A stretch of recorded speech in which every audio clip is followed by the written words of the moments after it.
మాకు దొంగల భయమే లేదు. మేము ఆడియో కూడా రికార్డ్ అయ్యి అడ్వాన్స్డ్ సీసీ కెమెరాలు పెట్టినాం. ఎత్తుకపోయామని వచ్చినా అవి చూసి సల్ల చెమటలు పట్టి వెనకకు మర్రిపోవాల్సిందే అనుకుంటా దుకాన్లు నడిపించేటోళ్ళు మాకేం పికర్లేదు అనుకునేరు. ఇగో గిసోంటి బ్యాచ్లు ఒక్కసారి వచ్చినాయి అంటే నెల ఆమ్దానంతా నేల పాలైపోతుంది, సొమ్ము దొంగల పాలైతుంది. ముచ్చట చూసి మీరు కూడా పైలంగుండ్రి.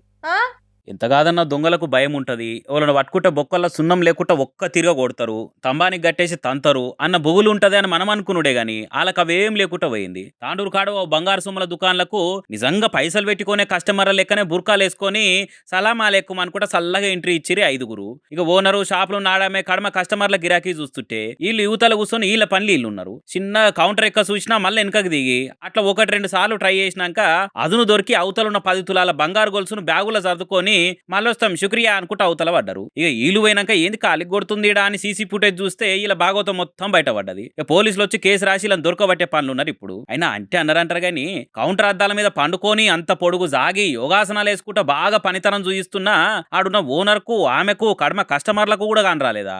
అంత కొడితే 5-6 అడుగుల దూరం కూడా లేదు. మళ్ళా బంగారం దుకాణం అంటే మనిషి ఒక్కతానున్నా 10 దిక్కుల చూస్తుండాలి కదా. ఆయనైనా కావాలని పోతే ఓని అనుకుంటాడా గానీ జర జాగ్రత్తతో ఉంటే 10 గ్రాముల బంగారం 10 లంగా ఉండేది కదా. రాను రాను దొంగలు కూడా చూసిరా పట్ట పార్టీలు ఎందుకు, చుట్టూ జనాలు ఉంటారు, సీసీ కెమెరాలు ఉంటాయి. ఇగో ఇటువంటి భయం ఏం లేకుండా ఇట్లా బుర్కాలు వేసుకొని బుగులు పడకుండా బుర్రును వేసుకొని పోతున్నారు. ఇక మీకు కూడా ఏదైనా దుకాణం ఉన్నా మార్కెట్లో ఎంత చిన్న షాప్ ఉన్నా గానీ జర జాగ్రత్తతో ఉండి ఎత్తుకపోయినాక నెత్తినోరు కొట్టుకుంటే ఏం ఫాయిదా ఉండదు. మళ్ళా కుల విద్య మానకురా గువ్వల షెన్న అనే ఎన్కటి ముచ్చట్లు ఇప్పుడు నడుస్తలేవు. మరీ ముఖ్యంగా తాడి చెట్లెక్కి కళ్ళు గీసే గౌడన్నల పని చాలా మంది బంధు పెడుతున్నారు. గౌడన్నల పిల్లలు చదువుకొని పట్నం బాట పట్టి సాఫ్ట్వేర్ హార్డ్వేర్ పనులు చేస్తున్నారు తప్ప తాటి చెట్లు ఎక్కుడు ఆలోచనే లేదు. అందుకే కళ్ళు గీత కార్మికులు తగ్గినరు. తాటి కళ్ళు బంగారమైంది కాబట్టే దానికి దొంగలు మోపైతుండ్రట.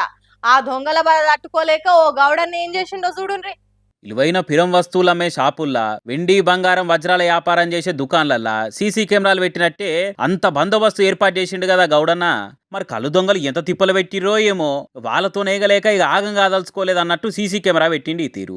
కాసిద కర్సేనా మంచిదే గానీ కమ్మటి కళ్ళు దొంగల పాలు కావద్దని కంకణం కట్టుకున్నట్టు చేసిండు. యాదాద్రి భువనగిరి జిల్లా మోత్కూర్లా ఇగో ఇట్లా తాటి చెట్టుకు సీసీ కెమెరా పెట్టవలసి వచ్చిందట అన్నెపు శ్రవణ్ కుమార్ అనే గౌడనకు. ఆ కెమెరా కరెంటు సప్లై కింది నుంచే వైర్లతో ఇస్తే వాటిని కటింగ్ చేసి కళ్ళు ఓడుచుకొని పోతారని ఇక ఆలోచించి తీగల జంజాటం ఏం లేకుండా సోలార్ తో నడిచే సీసీ కెమెరాని తెచ్చి తాటి చెట్టుకు కట్టిండు. ఇక ఎట్లెట్లా ఓడుచుకొని పోతారా పోర్రా దొంగగాలారా అన్నట్టు సీసీ కెమెరాతో దొంగల ముక్కుకు సిక్కెమే వేసిండు. ఇక ఆ బద్మాస్ దొంగలు శ్రావణ్ గౌడని ఎంత తిప్పలు పెట్టిరో ఏమో కదా. మోకు మూతాడు కట్టి ఆకాశం అంతా ఎత్తుకెగవాకి కళ్ళు గీస్తే దొంగలు ఎప్పుడు వచ్చి ఎత్తుకొని పోతున్నారో తెలుస్తలేదట. లొట్టి నిండి ఉండవలసిన కళ్ళు కాలీకుండతో కలదప్పిపోతున్నదట. మతమతాన మాయం చేస్తున్నారట. అందుకే కొట్టక తిట్టక మొట్టికాయలు వేసినట్టు సీసీ కెమెరా తెచ్చిపెట్టిండు శ్రావణ్ గౌడన్న. ఇక మీకు దమ్ముంటే తీసుకుపోర్రా కళ్ళు అన్నట్టు ఎగ్దం ఉపాయం చేసిండు. మరి శ్రవణ్ గౌడన్నని ఎప్పుడు కళ్ళు అడిగినా లేదు అన్నందుకు దొంగతనం చేస్తున్నారో లేకుంటే ఒక దమ్ము పెట్టి అంటే కిర్రుమని కిక్కెక్కే కళ్ళు వేయలేదో తెలియదు గానీ శ్రావణ్ గౌడన్న తాటి చెట్టుకు మోగి పురుగు తిరుగా మోపైన సోర్గాళ్లకు సీసీ కెమెరా పెట్టినందుకు చిత్రంగా చూస్తున్నారట అక్కడి పబ్లిక్.